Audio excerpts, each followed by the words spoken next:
Ang Create a Research Space, KRS model, ay isang epektibong pamamaraan para makabuo ng malinaw at lohikal na introduksyon sa pananaliksik. Binubuo ito ng 3 hakbang na tumutulong sa mananaliksik na ilarawan ang konteksto ng kanilang pag-aaral, kilalanin ang mga agwat sa kasalukuyang kaalaman, at ilahad ang layunin ng kanilang pananaliksik. Ang unang hakbang ay establishing a territory o pagbuo ng konteksto na may layuning ipakilala ang paksa at ang kahalagahan nito.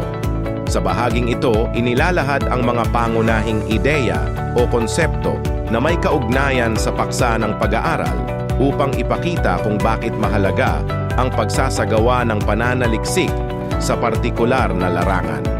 Maaaring magbigay ng malawak na ideya o trend at gumamit ng mga istatistika upang mailarawan ang kasalukuyang sitwasyon. Ang ikalawang hakbang ay establishing a niche o pagkilala sa agwat sa kaalaman.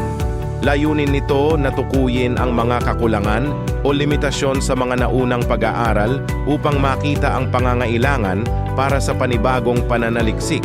Sa hakbang na ito, ipinapaliwanag ng mananaliksik ang mga aspeto ng paksa na hindi pa lubos na napag-aralan tulad ng mga tiyak na anggulo o kaalamang kulang sa mga naunang pagsusuri.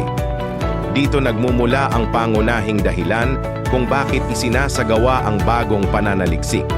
Sa huli, ang hakbang na occupying the niche o paglalahad ng layunin at saklaw ng pananaliksik ay nagpapaliwanag ng layunin ng sariling pag-aaral at kung paano nito tutugunan ang mga agwat na natukoy. Dito malinaw na inilalahad ang espesipikong layunin at saklaw ng pananaliksik, gayon din ang mga inaasahang kontribusyon nito sa larangang tinutuklas. Sa buod, ang estruktura ng introduksyon gamit ang KRS model ay kinapapalooban ng konteksto ng paksa, agwat sa kaalaman, at layunin ng pananaliksik. Sa ganitong paraan, nagiging mas malinaw at lohikal ang panimula ng pananaliksik at higit na nabibigyang diin ang kabuluhan at mga layunin nito.